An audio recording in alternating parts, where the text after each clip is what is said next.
Stephen Brooks of 24/7 Sports. That's right. Not just friend of the program, elite, close, personal family friend of the program. We're going to talk spring ball. We're going to talk football. The Saeed Khalif news. Might get into some basketball. You guys know what it is. We'll get into it. You are Locked On Spartans, your daily podcast on the Michigan State Spartans. Part of the Locked On Podcast Network. Your team every day.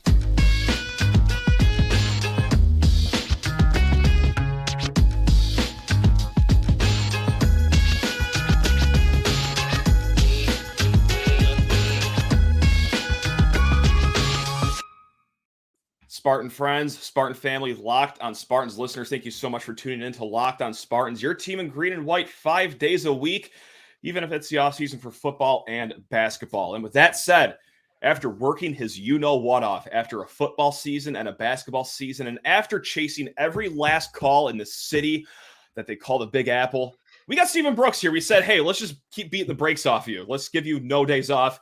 Thank you for joining us, Stephen. How on earth are you doing, my man?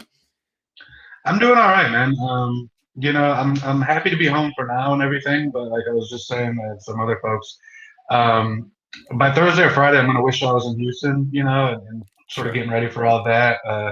Not to, open any wounds or anything, but I mean, I think there's many scenarios where Michigan State is getting ready for Houston and is heading down there and playing in the Final Four. And so, especially I think after Saturday and Sunday's games, I'd be curious to hear from folks about how different they. I mean, obviously the night of the game you're disappointed in itself, but then when you see how the road plays out with FAU, with SDSU, and just all these other teams, so I'd be curious to see how much different the mood even shifted after a couple, in the 48 hours after the loss. But yeah, no, I'm happy to be home for now. We got football. We'll jet through that honestly, and then it'll be summer, and I'm gonna get married, and then I'm not gonna be talking to you or worrying about any of this garbage. I'm gonna be busy for a while. Just big moves. Yeah, you have no off season coming up in life for you over there. But I mean, from the fan side of things, I'll do the worst thing, and I'll just speak for everyone here. Like I took a lot of solace in FAU going to the Final Four. Like if it was Kansas State getting on that jet to Houston, I'm not smiling. Like I'm going to be a broken person for this entire week. But the fact that it was the Owls in there, and it's a little easier to see them go in instead of the team that you just barely lost to, and that you don't have to plug yourself into that scenario. But I digress. Also, what's going to help heal the wounds is just punt and basketball talk down the line here for another like 20-ish minutes, because we got to get to the big football news. We touched a little bit on it yesterday, but it was your organization that broke the news that they will not be extending the contract of Saeed Khalif. He was the general manager, director of player personnel, chief of exotic rental cars. He had a few titles in his short time here at Michigan State. But how do you read this whole situation? Like, is this a step forward for Michigan State, in your opinion here? I think it's, I guess, an opportunity, to sort of, to reassess everything and maybe take a new direction with some things. So Saeed was brought in originally as a recruiter. And that's where he built his name and resume and everything at Wisconsin, of course. People might remember, I mean, when he was in charge over there, they signed their best classes basically ever in school history. They sort of changed their strategy a little bit and, to sort of put their big boy pants on and said, hey, let's go try to get good players. Let's not just get the easy ones that fall in our lap here. Let's go get into some fights for some top-level talent. That was obviously an appealing thing. So he came over here and pretty quickly, I think he took on a lot of things that were more than just recruiting focus, in terms of like program marketing and presentation, branding, identity, just sort of fan-focused stuff, outward-looking things, not just about building the roster or this recruit, that recruit, or this class, that class, but like I said, like branding things, social media and all that. Even I believe all those guys, the creatives and everything, fell under his purview eventually once he became not just director of player personnel or the related title, whatever exactly it was. Once he became general manager, a whole lot more came under game day experience. All these other things, and I think I think it was probably too much for one guy to do, and B, I think it probably lost a bit of focus on the recruiting end specifically. So. He did do what what he did at Wisconsin in that sense, right? And I think that part was successful in terms of, well, I don't know if successful, I guess, is the right word, but the plan was enacted as as they planned, I guess. In terms of look at the kids who were on campus last year. All those, it was 4 and 5 star Bonanza, the cars and everything, and like all that stuff was like cool, and like that stuff you got to do, and like they're kind of ahead of the curve on a lot of that stuff. I'd say the photo shoots, all that stuff for the official visitors, but the actual the players that were coming in, I mean, 2 or 3 signed with the program, and not a lot actually during those 4 or 5 weekends or whatever it is. So you had to ask yourself. Now, look, you could definitely argue this both ways. I mean, we were coming off 11-2 and a Peach Bowl win, and everybody was riding high, and you couldn't tell them anything wrong. Then why not strike while the iron's hot, right? Why not try to skip a step? But in the end, that is kind of how it played out. And then once you have 3 more months after the glitzy dog and pony show and everything, and then you have some more football out there, and some of that football evidence isn't really great necessarily in terms of last season.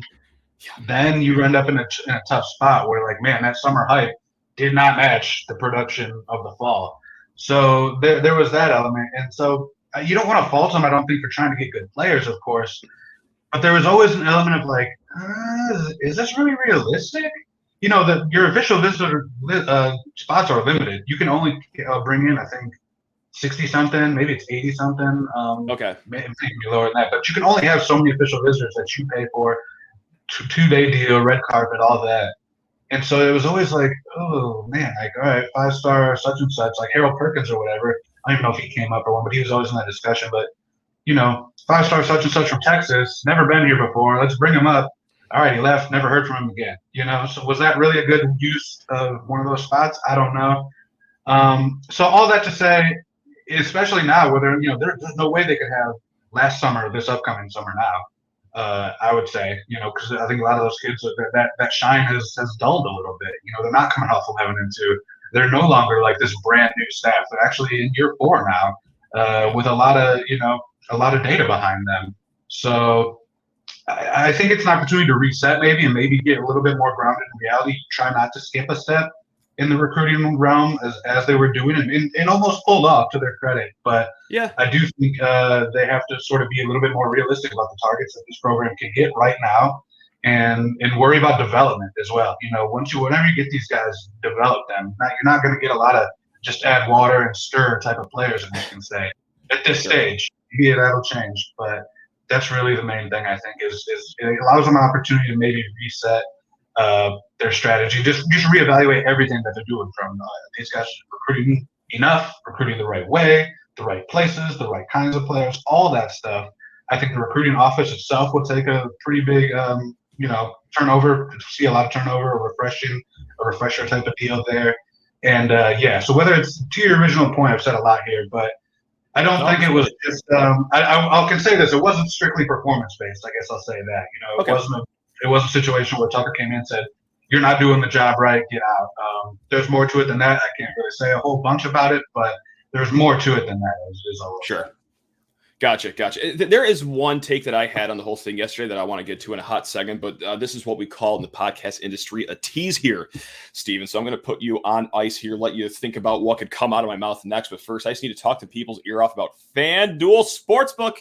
That's right. It's America's #1 sportsbook, and this has been a March Madness for the ages. If you have gotten on any of the action here, well, odds are you've paid off a pretty good bet here. If you bet either Miami make the Final Four, FAU, SDSU, there we go, nailed it, and UConn, keep it rolling with FanDuel, America's #1 sportsbook. And if you're a new customer, well, I got great news for you. It's even sweeter because new customers get a no-sweat first bet up to $1,000. That's right. That is up to $1,000 back in bonus bets if your first bet doesn't win. Just go to FanDuel.com/lockedon to sign up today and claim your no-sweat first bet. You can wager on everything from the money line to point spreads, which team is going to be cutting down the nets. You could do the same game parlays. Those are always a hoot and a half. You combine player points, player rebounds, the money line, and, well, just make it rain on FanDuel. It's all in an app that's safe, secure, super easy to use, and my favorite part, you get paid quickly with FanDuel. You are not waiting around for days at a time, waiting for money to hit your account. Nope. When you withdraw from FanDuel, he's going to pay you as fast as he possibly can. So don't miss your shot at the no sweat first bet up to $1,000 when you join FanDuel today. Again, just go to FanDuel.com/lockdown to sign up. Make every moment more with FanDuel. And let's get the one, the only Stephen Brooks of 24/7 Sports back in here. And just to continue the Saeed Khalif conversation here. And my big takeaway yesterday was, and this isn't inside information or anything, this is just gathering everything that I could from the last calendar year of Michigan State football. And I think if you were to make a pie chart of why they're going to go a different direction here, I think the biggest chunk possibly is, and you alluded to a lot of it in the first segment here, is that with these 5-star and 4-star kids, I think there may have been a lot of miscommunication or lack of clarity of how close MSU is actually to landing these guys. So they're allocating time and resources to getting guys that, hey, okay, well, if you say that we're second or that we could very well flip this guy, let's just try to go get him. When in reality, there was never an opportunity to flip these guys in the end. Is that fair, or is that maybe a little off the mark here, in your opinion? I would say when it came to last year's cycle, the problem was, and again, I don't want to act like trying to get good players is a bad thing, like, because it's of course absolutely not. Yeah, that's what this program needs to do. And even just by shooting for the stars the way they did, you know, that built upon itself and gained them a little bit of publicity and notoriety. And it made, I think, other kids look and say, wow, what are they doing on that? Maybe I should go look too. You know, and that all semi worked. And there was a lot of legitimate interest there. But the problem came when August, you know, was a very dry month. Like June and July were popping off the charts. And then August came and it got very dry. And then the season started, things didn't start going well. And the pivot was not there, not nearly quick enough. Now, I think they did do an admirable job in that last 2 or 3 weeks. You know, they pick up Barberin, they pick up Sean Brown out of California, sort of a couple late pivot ads there. Found their way at receiver a little bit late with those 2 signees. But I didn't think that pivot came soon enough, you know, and I thought they could have given themselves more options, more flexibility, more time, if they had been realistic with themselves instead of still being on this big game hunt too deep into the season, too deep into the fall. You know, after the summer, I feel like they should have sat down and said, all right, this guy's realistic, this guy isn't, this guy is, this guy, you know, and just look yourself in the mirror. I think that was a bit of an issue, was looking yourself in the mirror and saying, wow, are we really going to go all the way into, you know, the 10th round or whatever into December with Alabama and LSU on this kid? You know, is that really going to be worth our time? Tough. Yeah, you got to figure that one out, you know? So that was my big issue. It was like, okay, guys, like, when's the strategy going to change here? Because everybody from the summer is either committed or isn't calling you back anymore. So what's going to happen here when it got down to like 12 kids there at one point, like late in the cycle, I want to say, or whatever. Yeah. A couple of decommitments. So I just didn't think they were fast enough to pivot and make something happen there. And I think that's a very valid criticism. You know, as much as you can have real discussions about the 5-star chase and everything like that, but at the end of the day, you do want talent. But just once it was clear, I think to everybody that most of those guys were not coming, then you had to be very quick and swift and have a lot of plan Bs ready. And that'd be another thing I guess I would say too. Yeah. Is you know, covering this, being around and everything. I don't think they cultivated plan Bs very well at all. Very much. So that left you really spinning and reeling. If you're late in the cycle, then you're talking about guys with 1 or 2 Power 5 offers that everyone's forgot about, or none, you know, and maybe you're handing out a first offer to a kid late in the cycle as a senior, and that can get dicey. So those would say I would say are the valid criticisms there. Now, I don't think it means as a whole they did a completely poor job or anything like that. I mean, they still did sign the second best class this program's ever had, I believe, the rankings era. You know, got very promising kids in the 2022 class who are now making their way through and everything. So I don't want to paint it as this overall failure by any means. As I said, it wasn't, you know, even primarily performance driven, but I do think there were some bumps along the way where you went, oh man, you know, they probably want to redo that thing. Sure. Yeah, and that is a great point too. Like, I think the lack of plan Bs though happens because you are chasing a kid that is also looking at Miami or Texas A&M, you know, teams that have a salary cap that rivals an NFL team. And like, you know, you're not going to play that game as heavy as, you know, the Hurricanes are down south. Like, yeah, you got some NIL money, but Like, look, this is a losing battle to begin with. And by the time that you realize, Samson Okunlola is not going to sign with us. Who's plan B? Oh, that's right. We never called them because we were too busy chasing. Oh, well, drats. Oh, well. So, yeah, again. But yeah, like and still a fine class.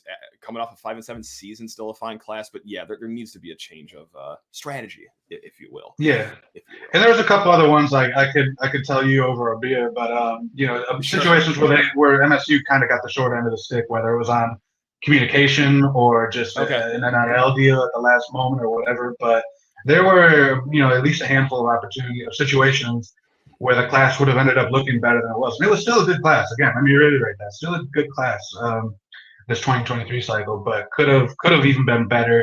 But this thing or that thing changed at the last minute, or the communication was this thing and then it wasn't, type of deal where they could have had a couple more guys, I know for sure, that they were expecting to have.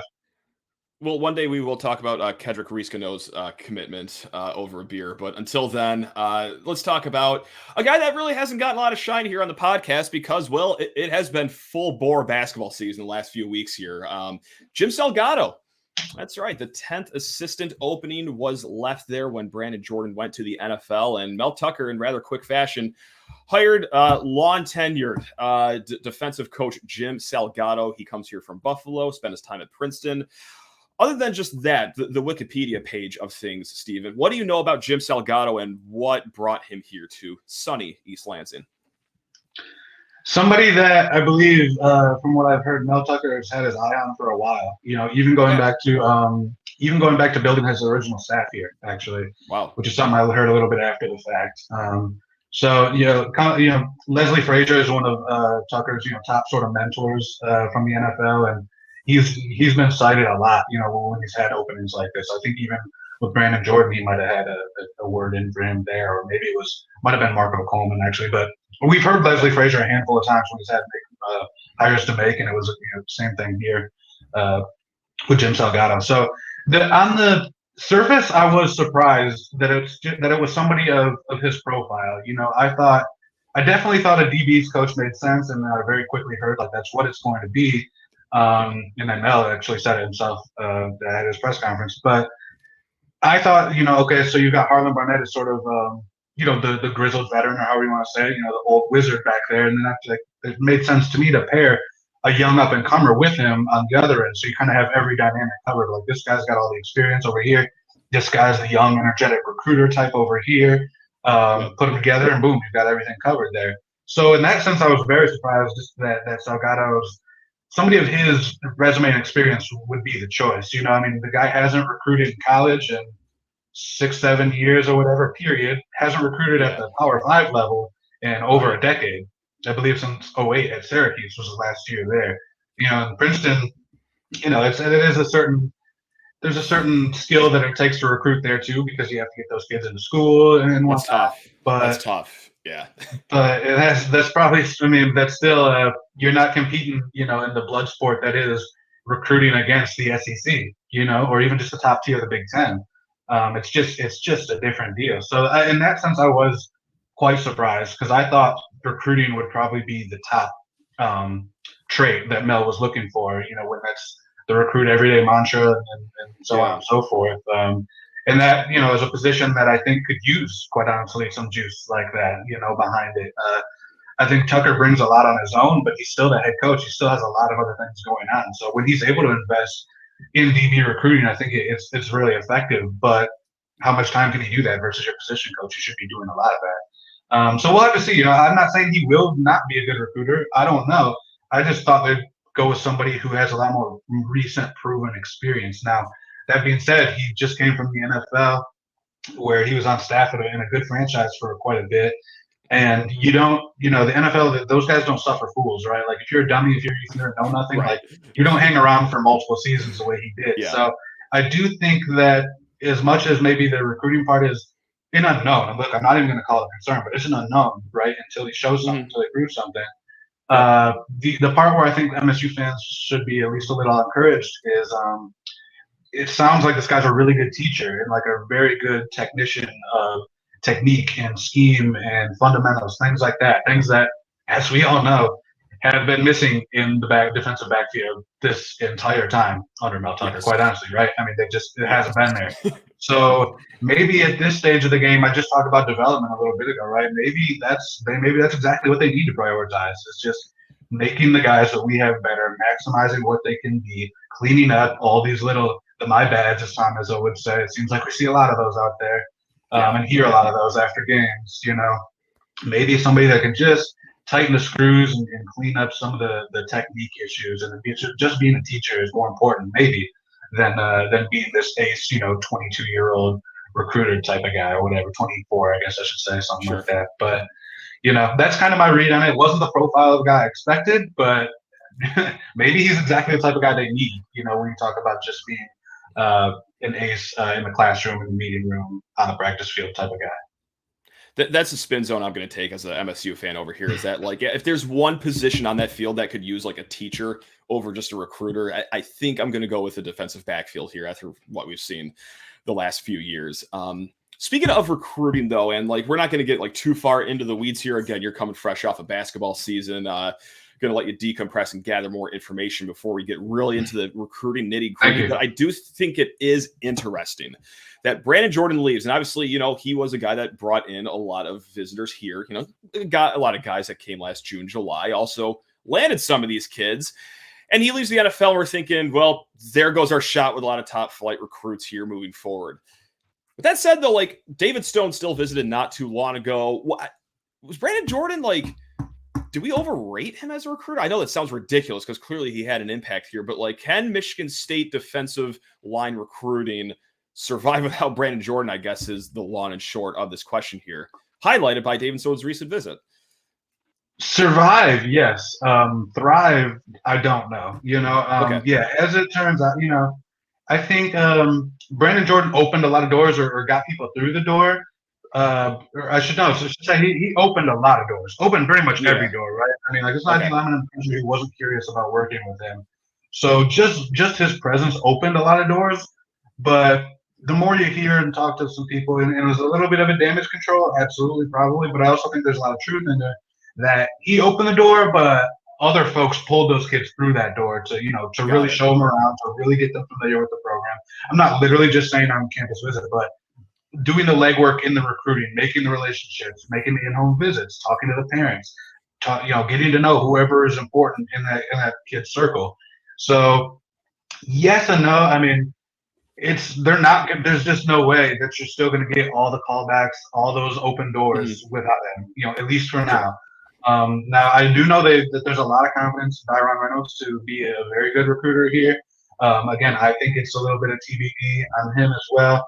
I've talked, I believe, on here before about, I think his background is interesting when you look at Stanford and how selective they have to be, and all the different pockets then of the country that he's had to go to try to, just pick one or two guys out of.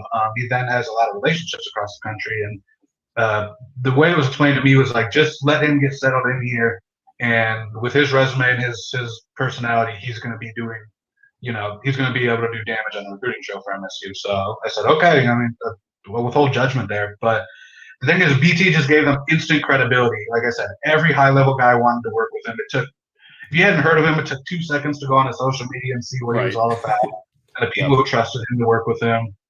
And that just made Michigan State gave him at least a look, whether it was ever legitimate or it ever went beyond a look, but almost he could get a look from almost anybody. So that's irreplaceable.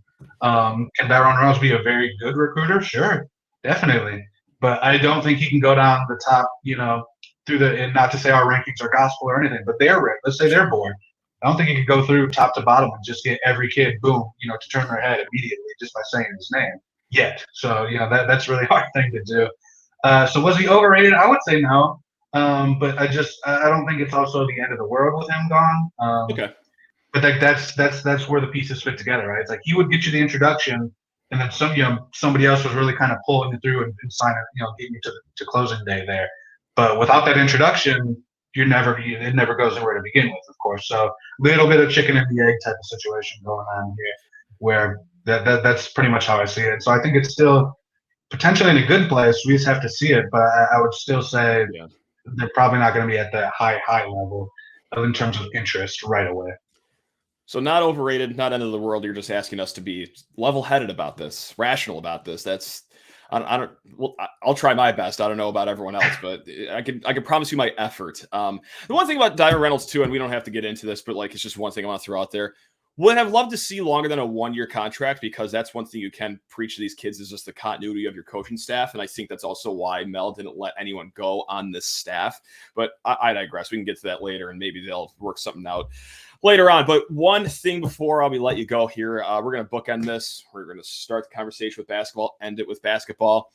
Super broad question for you, Steven. What is the number one storyline for you as we go into the waters of this offseason? Is it Malik Hall's decision? Is it Tyson Walker's decision? Is it who is going to make the rosters at Moneyball this summer? What's the big storyline for you moving forward?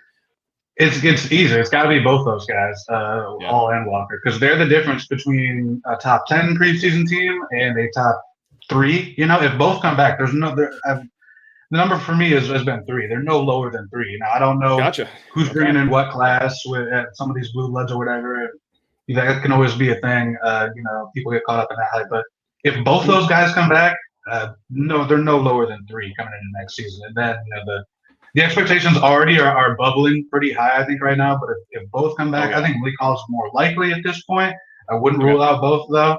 And that's just going to send the expectations into overdrive if both are back, because that's the perfect blend of seasoning experience on the one end and then the high-level, high-ceiling young talent on the other. That's exactly what you want to be in this era of college basketball. So it's got to be waiting on the decisions of those two guys. Simple as that. Any idea, any timeline for these guys? Have you heard anything like, this week or next week, or is it just all up in the air right now? I have not heard anything. I would think they both want to take like a week or so to decompress and just be sure. I'm sure they were both leaned one way that night, but they got to be honest with themselves and really, vet it out from every angle. So I would think within a couple of weeks, maybe there's some sort of, maybe one of them has a birthday coming up or something. They want to tie it into that, or their mom's birthday or something, holiday. So maybe there's some occasion, their last day of class for the semester or something. I don't know. Maybe there's some occasion they want to hook it to as well. But I'll be trying to find out. So I hope to know sooner than later. We all will. Yeah, seriously. That's because our lives depend on it, Steven. Let's just put it bluntly here. I've put a lot of emotional stock into the decisions of these college kids in their early 20s. So the sooner they can make that decision, the better for everyone involved here. Steven, this has been awesome. Anything you want to plug here before we let you go and enjoy the rest of your week? Or it's up to you. Floor is yours right now. Just go to Spartan Tailgate, sign up, become a VIP member. You can sign up for $1 right now. We'll have long-term specials going. But Spartan Tailgate, sign up as a VIP member. That's the best way to support me, Corey Robinson, Justin Thin, Sean Shearer, our whole team, Alan True, the whole network, all that. So if you like what we do, you like just hearing me here, and you want to throw something in my little tip jar, go sign up, be a VIP member, and that makes us all look good. So appreciate your time here, man. Appreciate you having me out. Hey, appreciate all the listeners and the viewers as well. You guys are the best. Hey, keep it tuned 5 days a week here. Who needs an off season? Not us. Let's go. Love you all. Go Green.